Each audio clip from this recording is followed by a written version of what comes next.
All right. So a very warm good morning or good afternoon or good evening, depending upon the time zone you're in. And I would like to, first of all, say thank you to our wonderful panelists for joining in on the panel discussion today at the Analito's Consumer Engagement Summit 2021 Resonance. I'm extremely happy that we have four unique individuals working in the field of retail, e-commerce with their brands in different verticals. And they're going to share their stories, how they have built their brands and the experiences, and what are some of the things that have worked for them and which might help other e-commerce brands out there to apply and use it in their businesses. So without further ado, let me make a formal introduction for our panelists today. So let me begin first with Dr. Richard Roberts. Richard is the president at Skateboard Superstore and has a doctorate of philosophy and degree, and he has been doing uh, this business, and he's been in the field of retail for almost 3 to 4 decades and has a ton of experience. His brand Skiboard Superstore specializes in ski boards, which are shorter than skis, super easy to learn, and which are fun. And they have built the product to feel very skate-like, and their store features keyboards from various different brands. Richard, welcome to the panel. Thanks. Thank you to join today. Thank you. Wonderful. Next we have on the panel is Julian Quintus. Julian is the CEO at Pause, and Julian is currently leading a team of 25 plus employees to help save the dogs in style and provide a great product for their customers. And their brand has been inducted into the INC 5000 roster in 2020, placing at 811th place in the fastest growing companies in the USA, and have seen exponential growth in its operation and revenue. And they have recently expanded to European and Canadian markets. So Julian is going to touch upon how they are scaling up their brand and what are some of the strategies that they have been working in order to make their brand truly global. Julian, welcome to the panel. Thank you, Godeep. Wonderful. Next, we have on the panel with us is Justin Matez. Justin is the director of marketing at EasyAble, and his brand work with construction professional architects, customers across the US, providing a wide area of product and services that promote independent living. And their mission is to provide innovative ideas, professional advice, great product, and exceptional service to their customers. Justin, welcome to the panel. Thank you. The next we have on the panel is Erin Kavana. I hope I got that right. And Erin is the CEO and co-founder at C Rose Go. And the brand is founded by Erin and her partner Zoe, who are longtime colleagues in May 2018. And collectively, they have 40 plus years experience in the global fashion industry, working for premium brands. Previously, Erin has also been the director of product merchandising at Nike. She has also worked with Converse, and she has a ton of experience in the world of fashion and retail. Erin, glad to have you. Thank you so much for joining today on the panel. Thank you. Uh, so, uh, my first question for all of you is around purpose. Why have you started your company and your brand, and what is the story behind like how did you felt like okay you want to start this particular organization or company? Let me go to Richard to begin with. Well, my story is a little bit interesting as I was on the seminar circuit doing hotels, big groups, teaching people how to find their calling in life. And this opportunity kind of came off to the side. And I put up a little website, 5 pages, just learning HTML at that time, everybody was. And it took off. And so I've been on a roller coaster ever since. So it wasn't really my intention, but now it really kind of fits with everything that I've wanted in my life. Interesting. That's interesting. Wow. And you would like to share something about your ski boards business? Yeah, actually, my background is in competitive skating, Hmm. and then ski boards came around, and so I tried them, and I was so excited and ecstatic about it. I'm like, these need to be sold. People need to Hmm. be to know about these, and that's why I started that little website. But it dawned on me when it was 3 in the morning, and I answered a phone call, and it was somebody in Sweden wanting to order a pair, Hmm. and I began to realize, wow, this is Interesting. this is global. This is, Hmm. and which we all know now, e-commerce is truly global. Um, I mean, you can ship anywhere and you can take Excellent. orders from anywhere. Excellent. So that's a great insight. So you stumbled across a need and you started it, and you're completely involved. Amazing. Let me quickly go to Erin. Erin, about you, what is the purpose of your brand? If you can share a few insight. Yeah, so my partner and I had been in fashion, like you mentioned, for 40 plus years collectively. And we never really realized how underserved women wearing a plus size were in fashion. It wasn't until we had, just a friendly conversation with a mutual friend of ours who wore a plus size. And Hmm. we realized, you do more research and you find that 68% of women in the US wear a plus size. That's 2 out of 3 women. Hmm. And that just really hit us, very emotionally, that there are, that amount of women out there that are having trouble getting dressed in the morning, have low quality options, are settling for things that don't fit. Not only about fit, but then you're also settling for a style sensibility. Think of the cliche things that, that women wearing a plus size have been kind of forced to style themselves with, not pertaining to their own self-expression at all. So we really,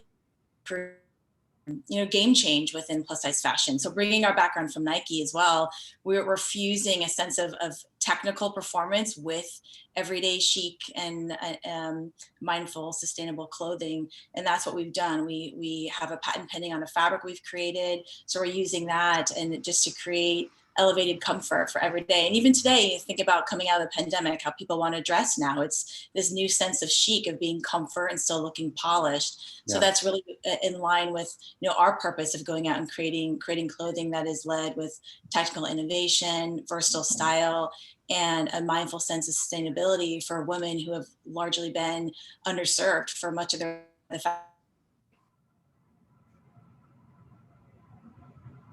Very thoughtful, Erin, I must say, and I think it's a very strong purpose, and because it's a problem that you identified and you're trying to solve it. And I think more power to you, because most of the time we feel that all those problems are already solved. Someone has already solved it, but it's not the case. You took the baton, you identified it, and you are trying to solve it with your expertise. Excellent. I'm really happy to know that. and a lot of insight. I mean, there was our own, expertise, but then a lot of digging into the consumer who's out there. What does she really want? Yeah. 68% is a large majority, but trying to focus in on who that is and what they're missing was a big part of us starting the brand. Mhm. Interesting. Because most of the time in retail, it's a competitive world. And I think, especially in apparel and fashion, this is what is being noticed, that a lot of brands are doing a lot of unique things. And I think finding that niche is something that drives the growth. And then typically, if someone wants to make a purchase decision, they'll go for a very expert or a brand. So I think you're there. So excellent. Thank you for sharing that. Let me quickly go to Julian. Julian, what's your story? What's your purpose?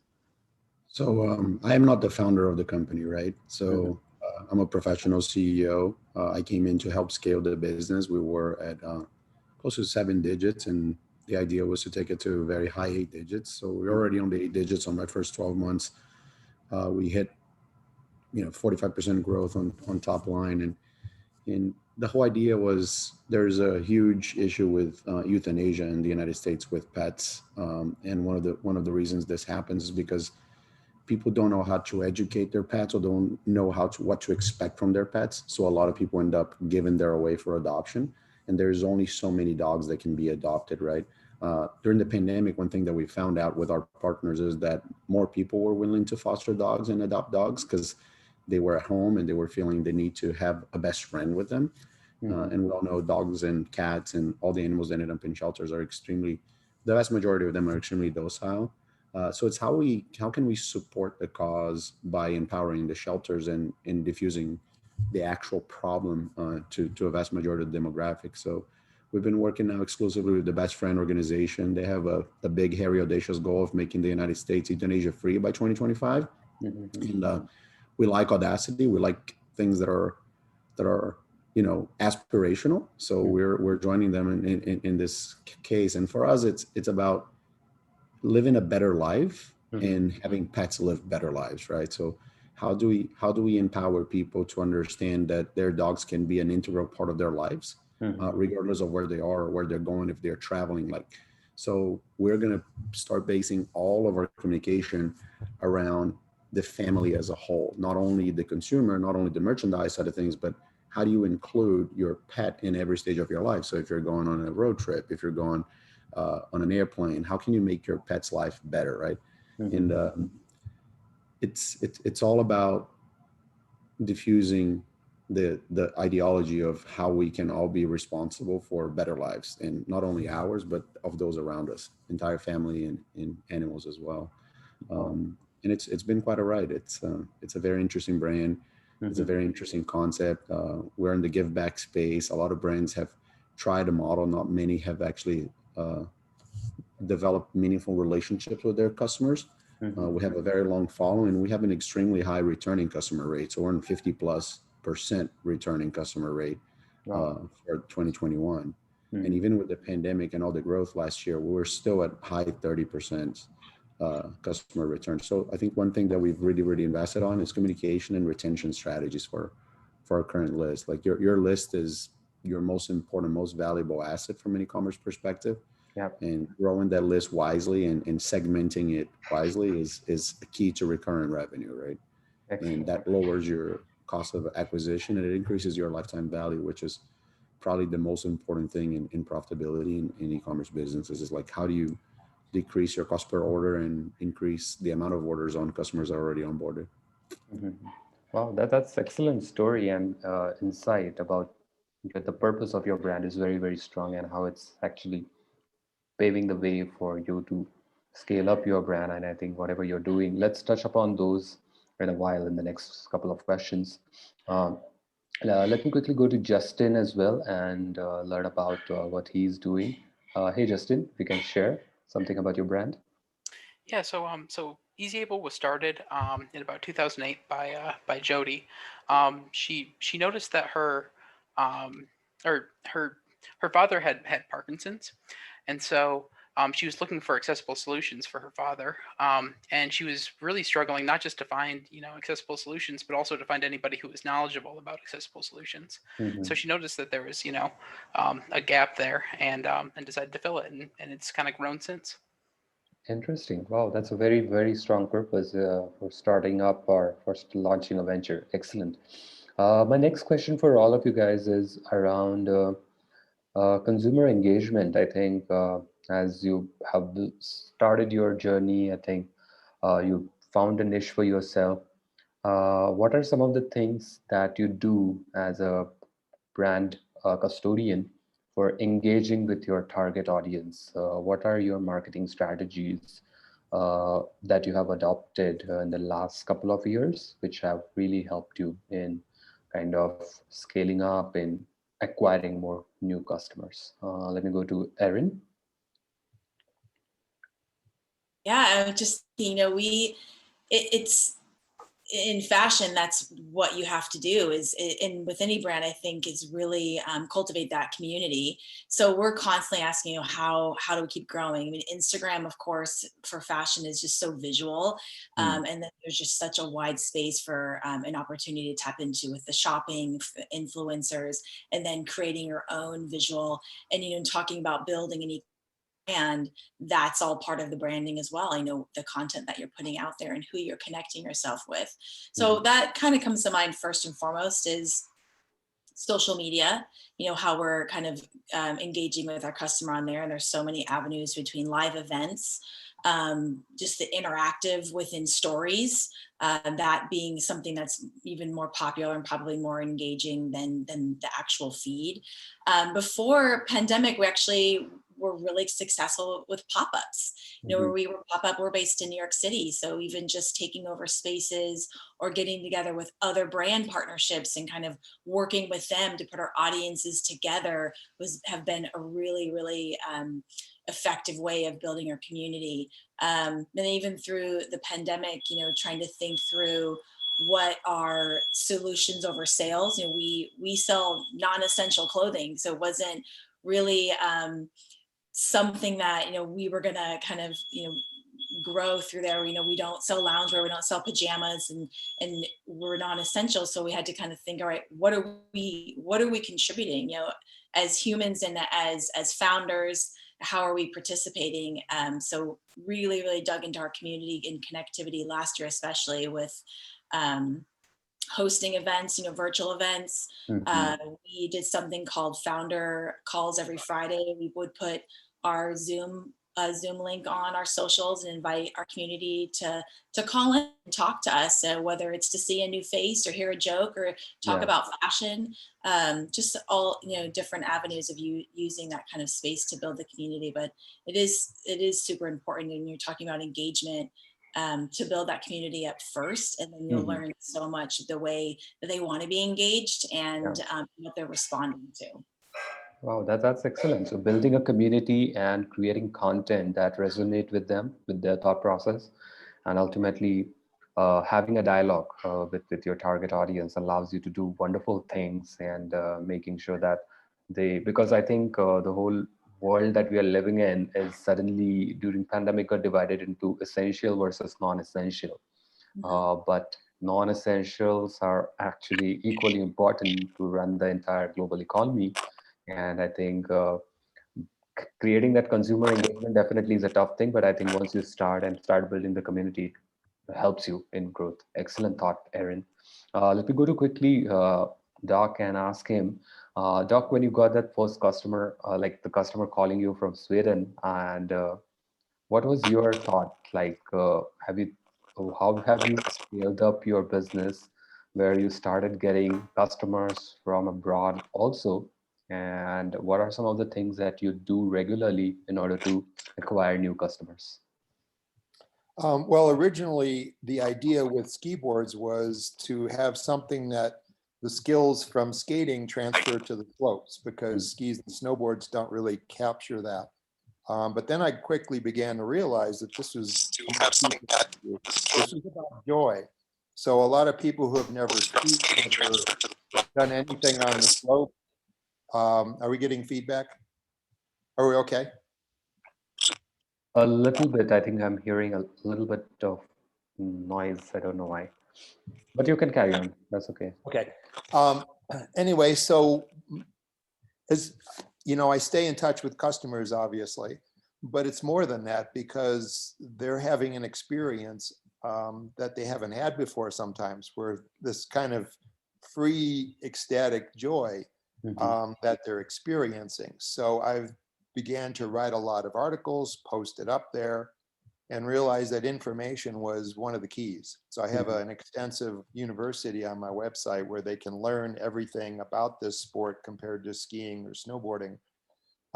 And surprisingly, a lot of people have read a lot of those articles. So educating people is really more my role. Is, well, no, you can at 80 years old learn how to ski for the first time and have a good time on your first day. Wow. So that's part of it. Of course, social media certainly helps. But the other thing, as far as keeping customers engaged, is just an impeccable, I would say, customer relations service. So if they call and they say, hey, this happened, no questions, returns, exchanges, refunds, whatever. And so there's a lot of loyalty there. Now, I don't have a lot of competitors, because I've got a kind of a more specific niche, but still, just really being right there for customers, or when they have something, or hey, I don't know how to do this, or how do I go backwards. we're there to just help them through it. Wow. Right there, so being available all the time has really been very helpful. Wow, excellent. So you build the content through which you kind of engage with your target audience. I mean, you build the community that way, and I think your conversion is a result of all the trust that you build through your content, because you yourself is a expert in that sport, and then when you start writing, people would love to learn from your experiences. Excellent. And I think the point that you mentioned, customer service, I think most important thing in retention. And I think if you can delight your customers that way, sky's the limit. I mean, that customer becomes your lifetime customer. Excellent thought. Well, the real ultimate thing is just always say yes. Yeah, absolutely. Absolutely. Great. Let me quickly go to Julian also. And Julian, as a CEO, when you onboarded this brand, if you can share something about what are some of the things that you do to scale it up from 6 or 7 figure to 8 figure, your secret sauce. Yeah, I want to touch on a couple of things before because I think it's very important to brush on what Erin mentioned on the community space. Uh, as humans, we want to belong to something, right? So the sense of belonging is extremely important for us. And I think what Erin is up to, and Erin, I congratulate you for this, and you have a almost like an unfair advantage to most e-commerce owners, which you're a merchandiser. That's half the journey right there. And I congratulate you for, first of all, great site, great product. You're investing in something just like Doc Roberts, which is like technology, right? You invest in your own fabrics, your sourcing, you're talking about sustainability, you're talking about inclusion, you're attacking a core that eventually I see becoming a crowd. I think you're going to go and do bigger things. Uh, but the sense of belonging is in the sense of doing the right thing is probably something that humans crave from the go, right? Now we're corrupted along the way by many other things. However, this is intrinsic to human beings, like doing the right thing, like supporting dogs and doing the right thing, but also inclusion and sense of belonging. We all want to belong to something. In the game of life, we want to be invited by our friends to play with them, right? Uh, so great job there, Doc. Too, I think um, you know that there's ways in which you can position yourself in the market, and position yourself as an authority and an empowering authority is something extremely smart, especially when you have a product that is unique and it's exclusive to you. And how you empower and encourage your customers to try this and have fun with it, but also tell them how it is done so that they can have success and not get frustrated and drop it straight away. So those are things that, uh, most e-commerce, like I think that the intent of this forum is to empower others to do what we're doing, right? And when you look at it from a merchandising perspective, like Aaron does, and inclusion in this niche that he's attacking, even though non-essential, I would argue that it is extremely essential because it's an area that people are not catering for, right? So then the essentiality of that becomes exponentially bigger. In Doc's case, which is the experience, the ability to do something that hasn't been done before, at least hasn't been done in a way that is like, oh my God, this is so similar to skating, and I can do it from the first time. So those are things that are extremely important, right? To scale, it's just really a matter of finding. It's like people try to reinvent marketing, but the 4 Ps will always remain truth. Doesn't matter what you try to do, it's proven to work. But it all starts with product, right? Like if you have a great product, and if you have a product that people are interested in, and in our case, social media marketing, the first thing that they will look at is like, okay, do I like this? Does it look the way that I want it to look on me? Is it resonating with who I am? Is it my lifestyle? Do I want to participate on this, right? Like, is it something that I want to click on and learn more about it? So it's finding what your audience wants, right? It's defining, in Erin's case, like, who is she, right? Yeah. Well, she's an American woman. She wears double XL and above. She lives in the Midwest or in the South or in the East or in the West Coast, wherever it is defining that persona, understanding what they really want, right? And not behaving like what you want as a brand, but what your customers want from your brand. That's the most important thing. I think scale comes once you've addressed your core market, right? So once you address your core market and you understand it, then you can say, all right, let's take the next step and start going to the second layer of audiences, because everybody has a primary audience and they have a secondary audience and a tertiary and so forth. But if you Yeah. don't really solve the issues and tie everything together for your core audience, like how are you going to expand? Yeah. And I think that one of the biggest mistakes you can do as a brand is trying to cater for absolutely everything and everyone, Yeah. because you lose your identity, right? So people think of scaling, they think like, oh, I'm just going to go everywhere. Yeah. That's a huge mistake. I've made it before. And, what we've realized is that the sense of belonging that Erin is bringing is the one thing that really ties community together. And when you start opening that up and you start bringing things that are not really dialed in yet, you start diluting the sense of belonging, because all of a sudden you have so-called strangers in your brain, right? Like, and people don't resonate with that anymore.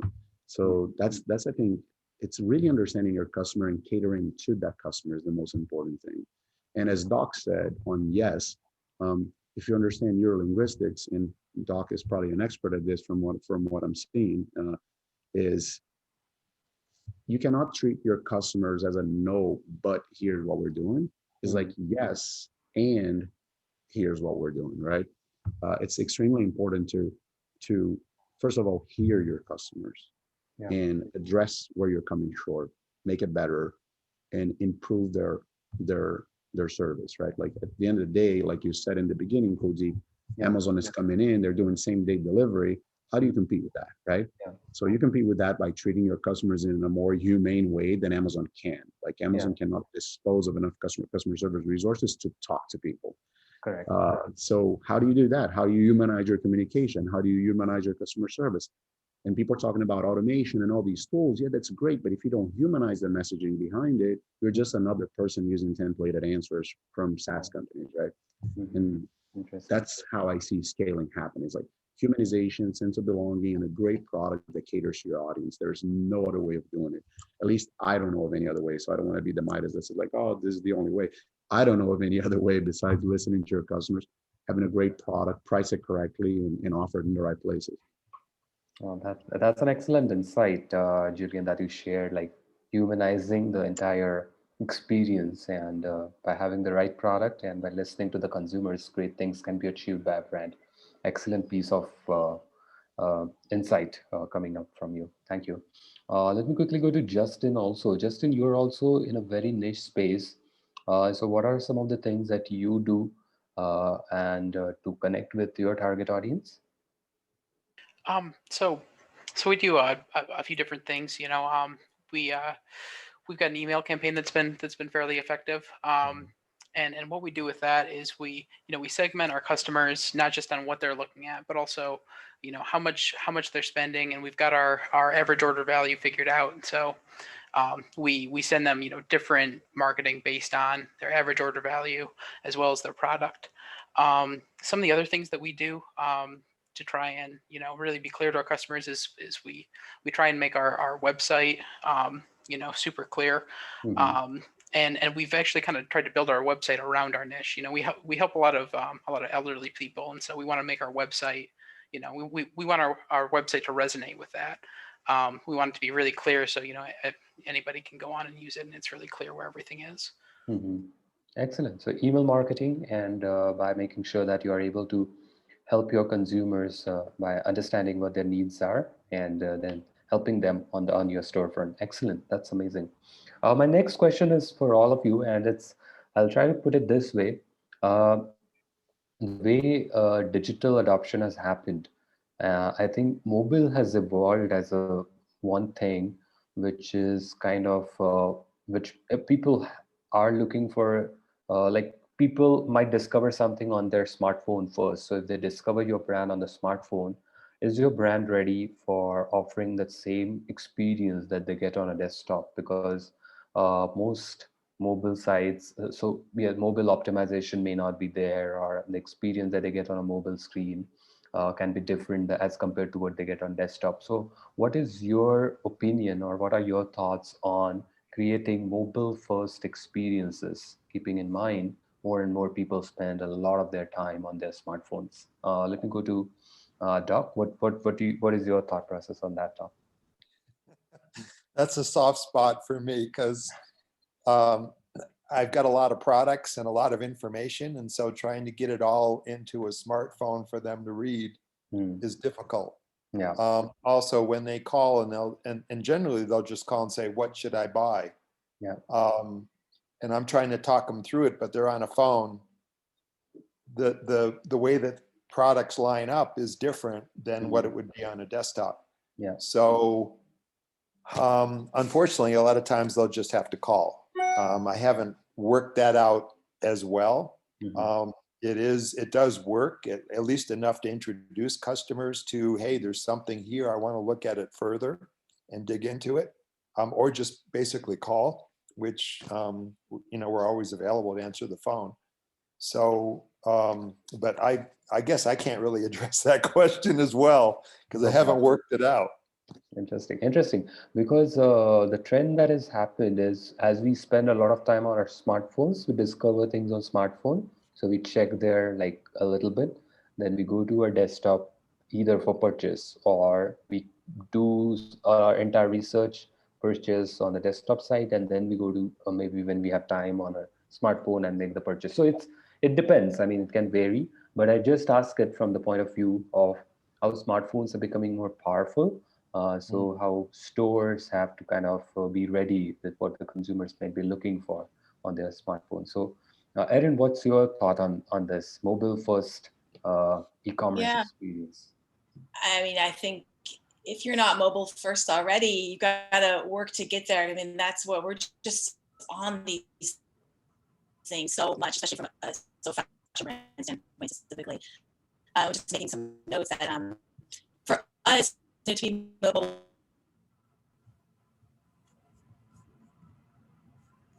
Is everybody cutting off too, or is it just me?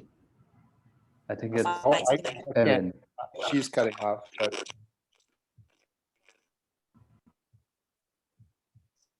Let me try to. Yeah. Okay.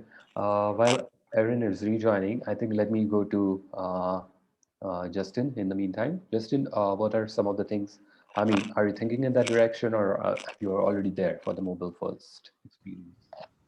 So I'm in the same boat as Doc. You know, mobile first is very important for a lot of different niches.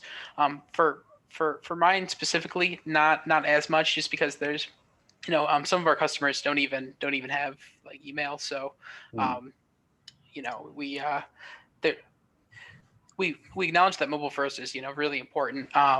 And it's something that we wanna move towards, but we're not quite there yet. Mhm. Okay. Okay. You're thinking in that direction. But great. How about you, Julian? What's your thought on it? I think Justin and Doc mentioned two things that are super important to discuss, right? Like mobile optimization and mobile first, like two very different things. I think that their demographic, like specifically Justin's demo, is a demo that will use desktop as primary communication, primary navigation tool. Mhm. So it is extremely important that he has a website that is really optimized for desktop, Mhm. because his demographic, like he said, tends to be slightly older. Yeah. Doc, I think you and I can connect because I've been in the sports industry before, and I'm in fast fashion, which is a lot of products listed as well. And 92% of my consumers come from mobile devices. So 92% of all of my sales are in mobile devices. So it kind of like, I don't want to say we figured it out, but we have a conversion rate that is above 3%. Mhm. And, I don't know where we base ourselves in comparison to other industries, but 3% in fashion is high, especially when you're talking about driving millions of people to your website every year. Mhm. Um, I think it's all UX, right? Like basically your customer sees an ad, he clicks on that ad because he saw something he likes. Where do you take him from there, right? And how do you welcome him into your website? What are the hurdles that you're going to put him through to get information so that you can remarket to them or retarget them, like all of these things, right? And I think customer service, like it's front and centric. Like, and if you use the right tool in which your customer can solve its own issues and respond its own questions, and he doesn't have to go a step further to like reach out to you via email or calling you, that's where the secret sauce is for having a great mobile first journey. we were very fortunate to find a tool that really helped us diminish human interaction to solve customer pain points and to solve customer onboarding, right? And that was key for us, is aligning what you're putting on your ads with what they're going to see as they land on your site. Like where are you taking them? Can they see the product that they clicked on? Because it's just tracking all those URLs and figuring out what the UTMs are doing and how you're going to leverage your journey from there. So I think it's really breaking down, like, okay, customers saw this. Is there a reason why they like this? Like, that's the first thing. Like, what does it make them feel? Do they like the product? Do they like the copywriting? So you have to be testing things to understand what is creating that click. And once you understand why that click is happening, then you can start addressing on-site optimization for mobile first journeys. I think my case is very unique because of the 92% mobile users. I feel that fashion is heavily mobile because it's somewhat of an impulse buy to a certain extent. And then on retention, you have these more in-depth journeys that you want to work with because they already know you. When you're prospecting, and Erin knows this, like Nike, right? She worked at probably the best marketing company in the world. They're the best merchandising company and one of the best marketing companies in the world. Is like, people that wear Nike, they're very easy to spot, right? They want a high performance equipment that addresses their will, but they can also wear it to work and to go to the gym and to run. They're like athlete minded, high performance, uniqueness, and also just everyday warriors. Like, like you don't have to be, Mahomes to wear Nike, right? But everyone expects the best, right? And Nike does offer that in all of its campaigns and all of its marketing. It's extremely well thought of. Journey wise, it has to make sense. Like, they have to see what made them click, and they have to be able to understand it very easy, and they have to read as little as possible and just be able to intuitively resolve and go through the journey.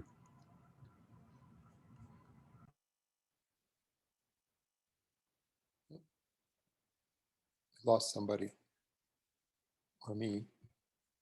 Right. Okay. Julian, I think you mentioned something really amazing, which is creating that experience, and then definitely on in your case, fashion. I think how you are able to have the high retention, conversion, and by building that experiences on the smartphone, how it's helping your brand. That's an excellent insight, I must say. Uh, my next question, while we are moving forward, the panel discussion is around marketing and channels and basically advertisement. What are your thoughts on organic versus inorganic growth? When should a brand think of getting into paid advertising? And how much should be the distribution between, let's say, paid ads versus organic growth? Uh, what are your thoughts on it? Uh, Julian, if you want. Yeah, it's a That's a tough hard and question. hard question. Yeah.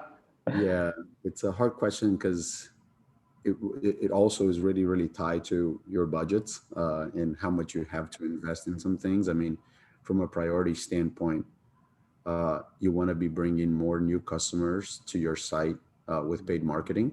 And with your pre-existing customers, you can spend money on retention channels such as email and SMS marketing, to name a few, and retargeting campaigns and all of this. For us, we look at marketing as a marketing efficiency ratio. So we've defined this acronym called MER, which we look into overall marketing spend, and then we look into overall net revenue, right?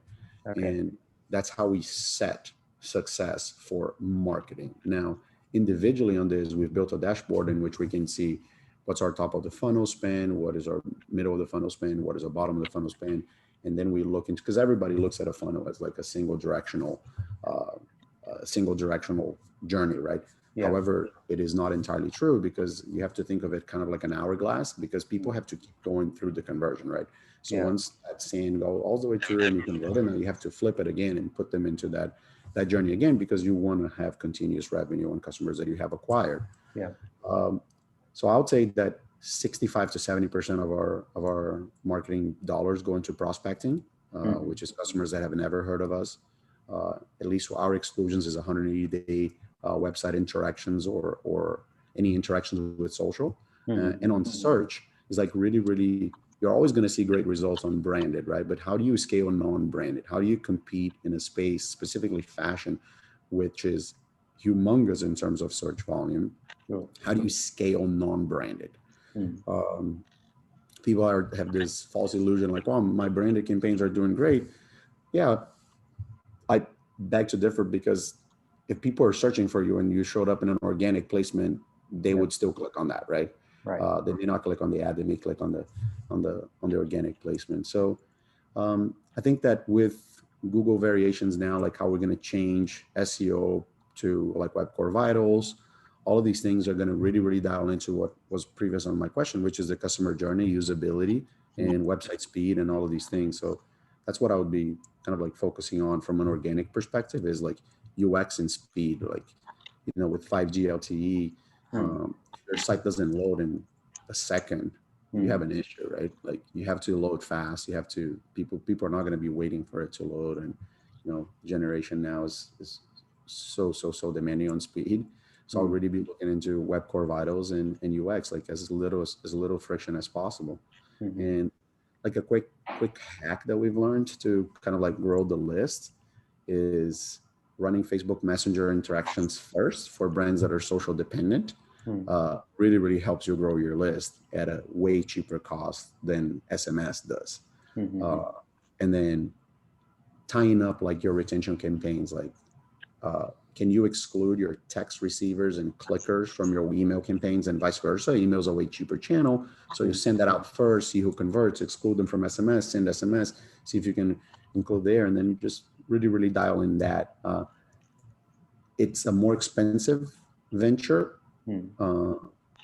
However, I feel that you should really look into conversion rate per channel. Like you should really look at like acquisition channels as like email, SMS, so that those are your retention channels, and then your prospecting campaign spend and breaking it down, like going deep on your campaigns on Facebook, on Instagram, on TikTok, and really understanding what's going on. And then you will know like where to allocate dollars, because once you have the baseline and you have the data, you're like, okay, this channel is not performing well, but that channel is performing great. How much can I scale that channel by removing budget from this secondary channel and dumping it there? And also seeing what it does from a traffic perspective. Is there an impact because you remove that budget, right? Because sometimes it's a game of impressions and gaining the customer's trust. You may think that this channel is not doing really well. However, it's creating overall traffic that's not converting at first, but you see on assisted conversions 2-3 days down the line, they're coming back and purchasing from you on a different channel, right? So cross-channel, multi-point attribution is key, and nobody's really there yet. Everybody's trying to solve this. So build your own dashboard, look at your own KPIs, and really trust what you know about your demographic is what I would say is Wow. And have a margin, right? Like our MER is like, if it's below a 3, we're not doing that great. So if you spend $1 and don't make $3 in revenue, it could be an issue. So just have your KPIs, know your numbers, and optimize from there. Excellent. That's a great insight, I must say, Julian, you touched upon. So knowing what your budgets are and then allocating them across channel, and then knowing the efficiency of how it's working out for you, and then focusing on the channels which are really working really well, and how keeping in mind how you are constantly able to keep on adding more and more new customers, and organically whatever is working, keep on doing that as well simultaneously in order to get that traction, get that organic traffic as well. That's a great insight, Julian, I must say. Doug, for your business, primarily, do you also do ads, or do you rely more on SEO side of marketing? Actually, I gotta give kudos to Julian. I mean, you've got a business mind, and I never even took a business course when I started this business. So I come from a psychology background. And so for me, it was connecting with customers first, but then starting to get some insight into, well, why are they buying my products? And so then I began to do more either education or more contact with customers, finding out, well, why are they riding ski boards versus skis or snowboards?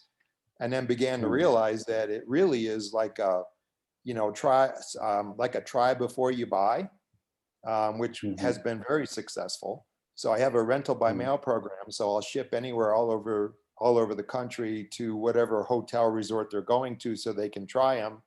They can adjust their binding so their friends can try them, their family can try them. And that's been very successful. It's at least 50% immediate conversion. They just call and they want to buy. And then down the road, they'll call even in 6 months or so and want to buy. As far as ads, I've never really had to run ads or market as much because of the niche that I've gotten myself into. The search engines have recognized my business as something that they want to refer people to. So I've always been in a really great position on Google, always on the first page, usually in #1 position. So that search engine traffic has been phenomenal. But then lately I've started to do some Google ads, and again, just being a little bit budget conscious, but that has definitely produced, at least reaching people who don't know anything about ski boards. And I got to say, after 25 years, I can still sit on a lift chair and have somebody sitting next to me look at me and go, "What are those?" So, so I don't know how quite effective I have been overall, but and a big part of the at least my business is the referral part. A person will try them, they'll tell their family, they'll tell their friends, they'll be sitting on a lift with someone, they'll say, "You should check these out." And so it's been much more that way than it has been online marketing.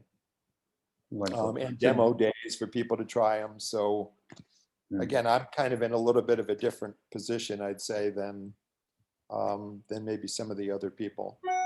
Yeah, Yeah, I just a think quick, every approach is important and unique, and I think it's just a matter of constantly whatever is working, we need to keep on doing it and adding more, like a stack, basically in the whole marketing stack. There's not enough that we can do. We can always keep on adding more stuff to it.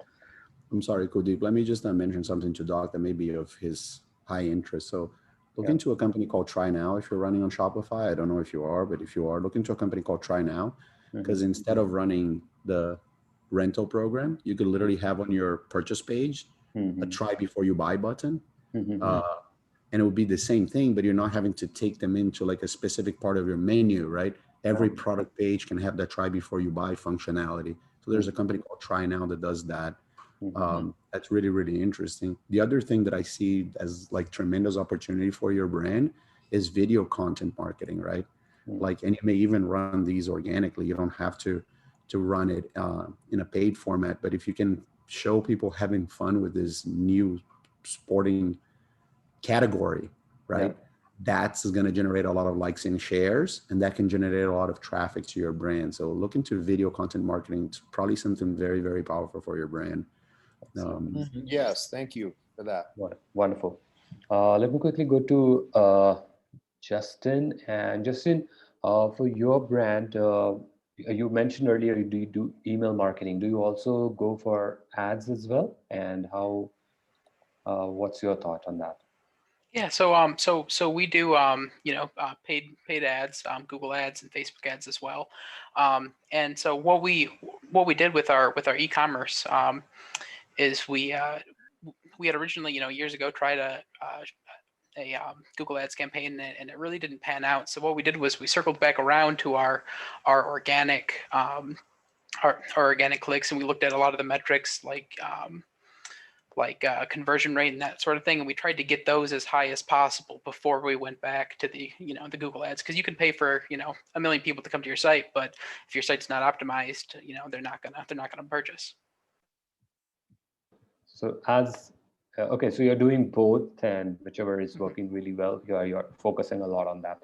How about you, Erin? For your brand growth, how is your allocation versus for organic versus inorganic growth, like paid ads? Or what are your thoughts on that?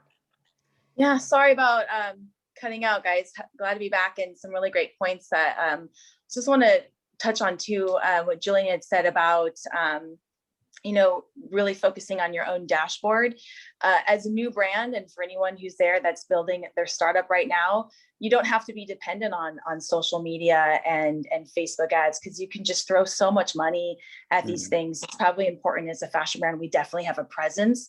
But one thing that we've done and we still do is focusing on this grassroots buildup. So yes, referrals, VIP programs, our email and our text messaging campaigns are all really great and part of our highest conversion. But even something, we have insight groups like on Facebook. We have a specific Facebook group where we'll tap into them and share ideas. We invite customers. We invite people who engage in our social media, and then we act as this kind of like digital forum, this digital focus group where we can even share designs or color schemes, ask for their input, and that helps just really kind of grow that engagement and then act, kind of down the funnel, like Julian was saying too. But yeah, we use social media. We tap into influencers, finding the right influencers, and we control all of that ourselves. There are plenty of agencies that want to find influencers for you, but no one knows and loves your brand like you do. So that's something that I cultivate, where we will search and find influencers that are on brand with us and share the same kind of mission. Reach out to them, ask them to try the clothing. And once we know that they love it, then we work with them to share with their audience. And that's been something that's been, 10 times more beneficial to us than Facebook ads. And then other than that, organic press has been really, really great for us. And then just knowing what to do with it. Once you get the press, being able to take it and work it into your own SEO, that's been another really huge driver for us. So that's great, Erin. I think so. You're doing something very unique and ultimately to help the your brand growth. Excellent. Yeah, and it can be small. It's just a Facebook group. It doesn't have to be something huge. Yeah, absolutely. Yeah. And these little things matter in the grand scheme of things. Everything that we do ultimately helps the brand and to kind of engage and reach out to the audience that we would love to interact with. Excellent. Uh, Not everybody, not like this is something that everybody, everybody that asks me like, yeah, but how do you convert on this? What's your ROAS on that? And I was like, listen, yeah. not everybody's ready to purchase, right? Like Right. that's just plain honest truth. Like that's why conversion rates are 1, 2, 3, 4, 5% when they were super high. Right. The thing is, once they are ready to purchase, who they will remember. Correct. Right. So that's your main marketing goal there, is have that top of mind presence of like, oh, I want to buy a shirt. Oh, I saw that Paul shirt is really nice. I'm going to buy that shirt. Right. And then they go to a search engine tool or they go directly to our website. So monitoring those interactions, like, cause like most people, they look at first attribution only. They're not looking at assisted conversion windows and all these other things. Yeah. It's understanding like, how did they get to me? Like, sometimes it's direct response marketing, and that's great. And that's how most people are looking at success, is direct response marketing. But there's this one thing called brand awareness, which is just a pure branding play, which I think Erin's doing a great job at, which is just serving the market and providing value and adding value to a market, right? And then people will automatically remember you when they're ready to purchase. And if you tie that to the experience, man, yeah. that's where the money is. And you mentioned Facebook group, like we started testing with Facebook groups, and the interaction is insanely higher than we would have at paid, because the intent is much higher there, right? It's just like branded campaigns, like the intent is way higher than non-branded campaigns. Yeah, that's a great insight for any brand to scale up, how they can leverage on these amazing tools and the strategies in order to scale up. And ultimately, the objective is, if you have 100 customer, how you can take them to 200, 200 to 1,000, 1,000 to 2,000. And that's a journey. And I think e-commerce is a game of patience. It's so easy to launch a store. What is more important is how you are able to make that store into a brand where your logo becomes an entry, and subconsciously where the consumer remembers your brand, and when they want to make a purchase, they think about you and come to you and buy you something. So these are great insights that Julian, Erin, and Doc and Justin has touched upon.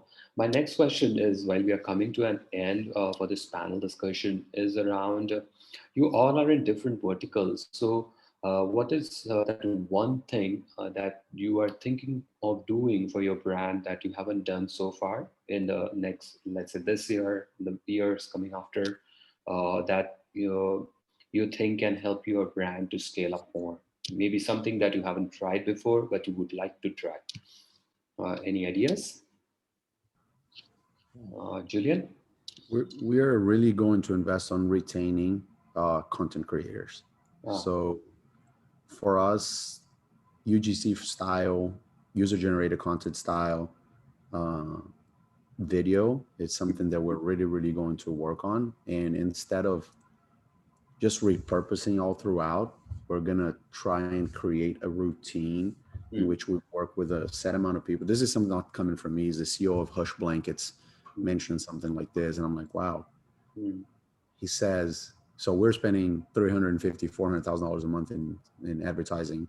And, you know, I just relocated 10 grand of those 350,000, and the return on that 10 grand is so much higher than anything else that I'm doing on my marketing. I'm like, wow, I could really spare like 4, 5, 6 grand to do that and have greater returns, because it's something that people are really, really engaging with. When there is a real person talking about a product, is more trustworthy to the vast majority of people that are skeptical about things, that the conversion rates are higher.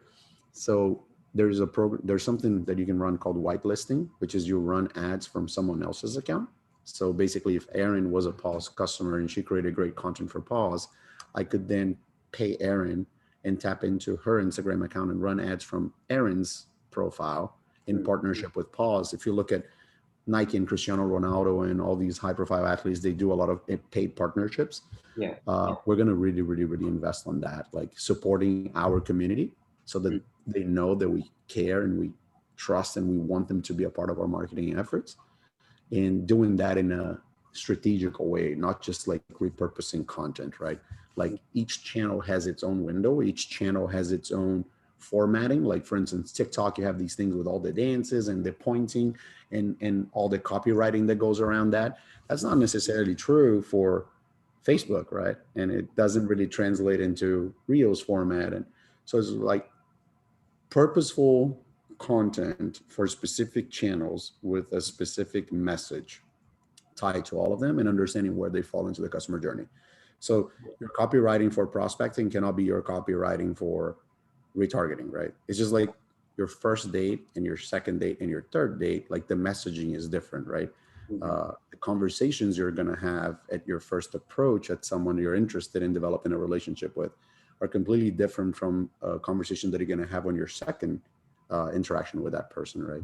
So it's all about humanization, personalization, and test. Like test as much as you can, because you may find channels are going to perform so much better with a cheaper CPC or even a cheaper CAC, because relevancy helps with your cost, right? The more relevant you become, the cheaper it will be for you to acquire someone, right? So it's content, test your content, test everything you can, learn super fast, pivot faster. And it's a constant test. Like people talk about ABs, like AB, AC, DE, FG, like keep testing, like never stop testing. When you think like we had this happen last year, we're like, oh man, we found the solution and it works. And all of a sudden you get a big drop and like, why is it not working anymore? We stopped testing. We got too confident, right? We thought we had the golden holy grail. Everybody that tells you they have the holy grail, good luck. It's going to work for a certain period of time. You got to keep testing. You got to keep iterating. You got to keep learning, and your customer is always evolving. You mentioned something, Kodeep, before this call started. I think it's important for whoever's going to listen to this to understand. It's like we had an accelerator last year with a pandemic that completely changed consumer behavior, right? So whatever was working before that, it's not going to work after that, right? So the consumer is always changing. the way in which we consume content is completely different than the way our parents consume content. The way we buy goods is completely different from the way our parents bought goods. And now with the speed that we can get information and access to content, it's like you have a fraction of their lifetime, like a microsecond of their day to capture their attention and become relevant, right? Or else it's just a continuous scroll. There's a reason why the feed is infinite now, right? So it's a continuous scroll, like, and you have to, how do you do that? Like, in order to do that, you got to test, because it's not a one size fits all. If whatever's working for me may not work for Doc, right? Whatever's working for Doc may not work for Aaron, and vice versa. Now, there are a few best practices, 100%. The best practices are just a guideline, right? And you have to build upon that guideline. So if you're thinking about building a brand, like, this site is the easiest thing to build. You have Shopify, you have Magento, you have all these companies with beautiful templates. That's the easiest thing to do. Like, how do you bring people into your site? Like, what makes you click worthy? And it's, in the past, a lot of people have used clickbait techniques on mystery and this and that. Yeah, they work, but it's like Justin said, like, you bring 1 million people to this site and you have 0 conversions, big deal. You just wasted a ton of money, right? For that 1 million people to come to your site. Yeah. It's like, are you targeting the right people? Like, is this my core audience? Do I want to bring, like, I probably don't want to go into Justin's site because I'm not ready to buy what he's selling, right? But do I want to remember Justin 20 years from now when I need those products? Yeah, absolutely, right? So it's, how do you build that relationship on product and customer? Supermarkets do this really well. They have these little carts for kids because it's educating them to grab that cart and go through the aisles with mom and dad. And then it becomes an innate habit to go into the store and doing that. Now you have Amazon, they go in, buy Whole Foods, and go like, you know what? Instead of you driving your car and going to the store and taking 3 hours to do this whole trip, we'll deliver it to you in a window of your choice for the same price, right? They're going in like, hey, let's re-educate the customer and doing something that is so mundane. And yet we can show them like, yeah, we'll save you 3 hours. You can go do something else and someone will do this for you. Never stop testing, never get complacent, always ask questions, and never think you've got it all sussed out. Like, challenge yourself every day. That's my biggest tip for any consumer, any person out there with e-commerce mind, is to keep testing, never settle. Your customer is centric, and it's not what you want. What you like is what they want and what they like. Interesting, Julian. I must say, this is excellent insight that you shared from your entire journey that you have done so far in the field of e-commerce. And I think testing, understanding your consumers, and then going for it, constantly iterating, constantly improvising, making sure that you touch something really important, which is you have that microsecond. Can you become relevant in that microsecond through all the channels which are available, accessible to you, and how you can leverage upon the different influencers or the content creators out there in order to reach out to your target audience, who might be the target audience that they have already acquired, and how that can play a great role in getting you that new additional set of customers. That's a great insight, I must say. How about you, Justin? What do you like to try in this year, the next year? I for this year, the next year, I think what our next step is, as we discussed before, is definitely mobile. That's something that we would definitely want to hone in, and like Julian said, it's all about testing. That's definitely our next step is to take a look at our mobile platform, see how see how it converts, and look at all the KPIs, and then test test the crap out of it until it works. Interesting, great. Doc, what you would like to try? You already are looking for SEO. Anything you want to try out this year or the year after? Yeah, I do want to start a little bit with, I don't have a business background, for all those people who might be in that position, but my forte has been understanding people and what they're looking for. And for me, it was really learning, and I've made tons of mistakes. And I would say to everybody, be glad you're making mistakes, because that really propels you forward. But in the beginning, I got discouraged a lot. And I would have the ski industry, for instance, they would say, oh, well, nobody wants those. We don't want those here at the resort. And even the ski instructor said, well, we'd be out of business, because we want to have them for years in lessons. And at first I was discouraged, and I'm like, oh, well, that's great. I have no competition. Yeah. I don't have to deal with them. And so it's really been kind of more of a flow, is what I would say, is just allowing yourself to flow, and mistakes come, but use that as a step up into something that really will work next time. My challenge has been distribution. Currently working on automating so that I can spend more time with customers and less time in the processing and all the technical issues that are going on. But distribution has been a little bit difficult because my products have to be mounted, shipped, especially in Canada, has been a challenge. And yet I have, I don't know, maybe 20 to 25% of my customers come from Canada. So they have to pay the duties. And so I'm working on that. I'm working on automation. And otherwise, well, on video, as Julian mentioned, definitely that's always key, and people will send videos, but getting them to send a video has been a bit more of a challenge. Yeah. And doing my own videos doesn't work. So Interesting. anyway, so those are the challenges I'm working on now, is just how to make life easier from my side. I did come up with a formula for people so that they don't have to call and say, what should I buy? They go through the formula and it'll suggest, here, one of these 3 models would work best for what your needs are. And that has helped a lot, at least cutting down on the time that I have to spend with customers.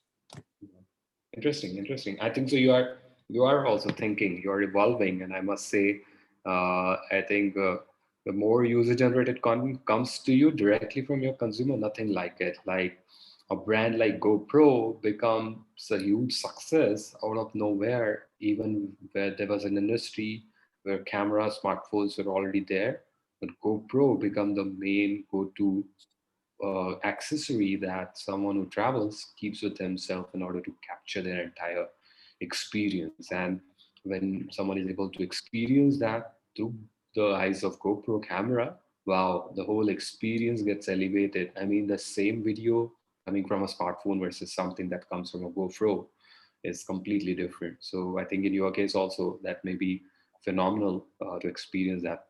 Great. Thank you so much for that. Erin, how about you? Actually, would you mind if can I just add one more thing? Yes. One of the things that I've been teaching other people who are wanting to start businesses is to find a niche. So even if they're going into a travel industry, which is like, good luck, they can start to pare it down to a point where they can say, well, I'm going to just focus on people who want to travel to Italy and hike. And if there's enough traffic there, they can compete and come up higher on the search engines than Expedia or some of these other companies that cannot do that. They can't focus that narrowly.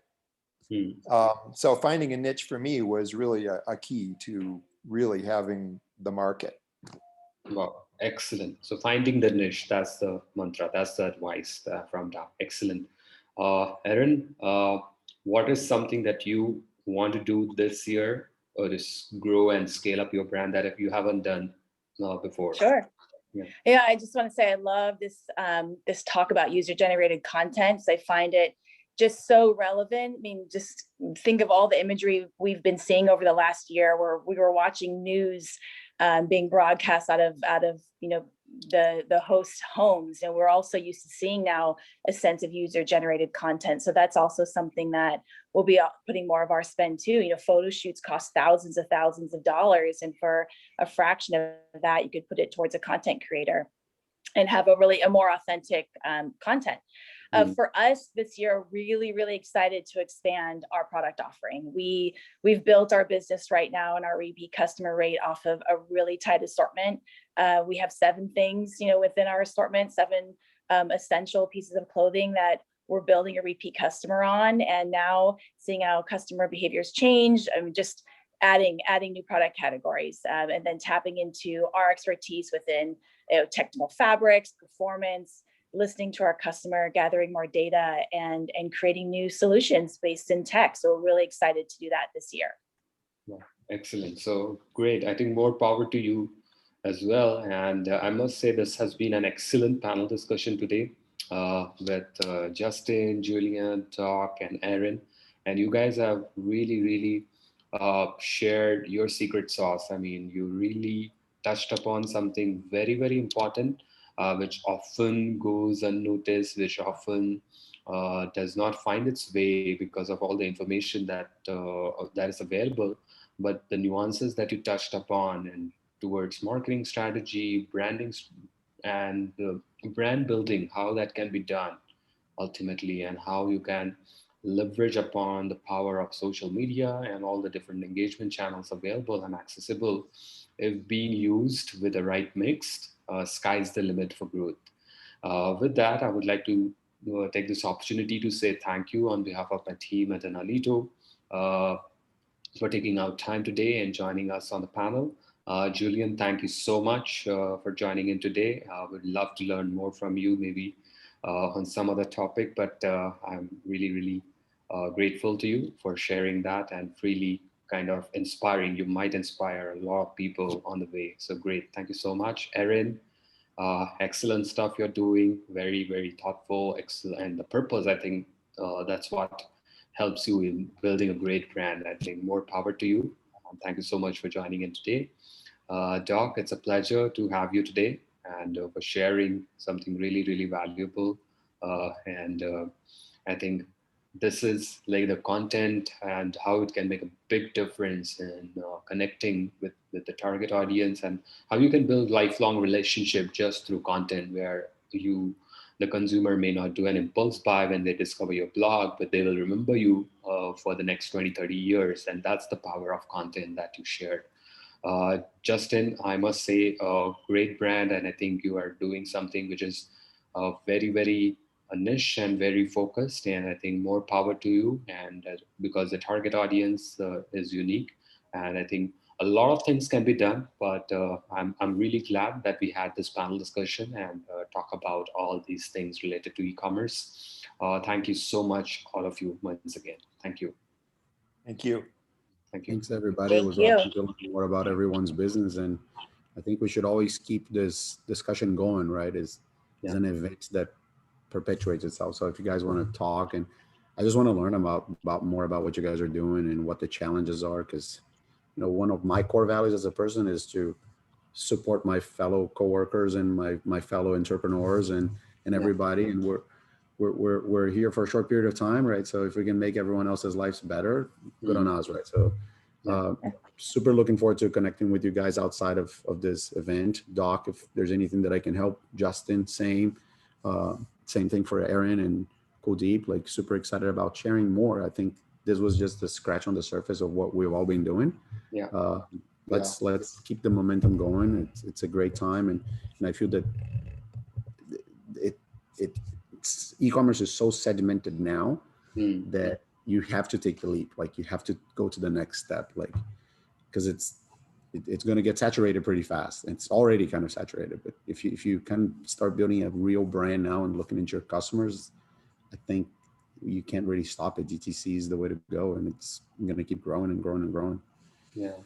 I mean, sky's the limit. I think e-commerce is going to grow by leaps and bounds. I think we have 7 billion people. And if you're serving just, let's say, one country, you have other countries open, because I think the way logistics is working out, maybe it will open up new doors of opportunity if your brand is able to become truly global. Erin knows this. She's super fashion oriented, right? So Gucci pulled out of every big retailer. Oh, wow. They're going to focus 100% on their brand and their journey and their customer, their store. So they pulled out of. So did Nike. Yeah, they pulled out of Nordstrom's. They're pulling out because they understand that first party data is the most important thing. They want to control the trend. They want to control the demographic. They want to control their faith. They're no longer at a wholesale. They're no longer a 50% wholesale business, right? Their direct to consumer market has grown so much that, like, why am I going to have to go through an intermediary person if I can talk directly to my customer and give them a better experience, right? Like Nike's pulling out, here Under Armour is looking at pulling out too. So, Think about that. Think about it's your brand. Erin mentioned something. Nobody cares more about your brand than you do. So your focus as CEO and as president, as leader inside your organization is to care about your customers more than anyone. So care about your brand dearly and hold on to it, but care about your customer even more, because they're the reason of your existence at the end of the day, right? Absolutely. Absolutely. Amazing. I think this is great. So great, guys. I think let's continue the conversation and take it forward. I'll connect all of us via email as well, and would love to catch up with all of you again. And let's keep helping each other and growing and scaling up. Thank you so much. So have a great week ahead. Thank All right, you. thank you. Bye, everyone. Thanks. Thank Bye, you. everybody. Bye-bye. Thanks.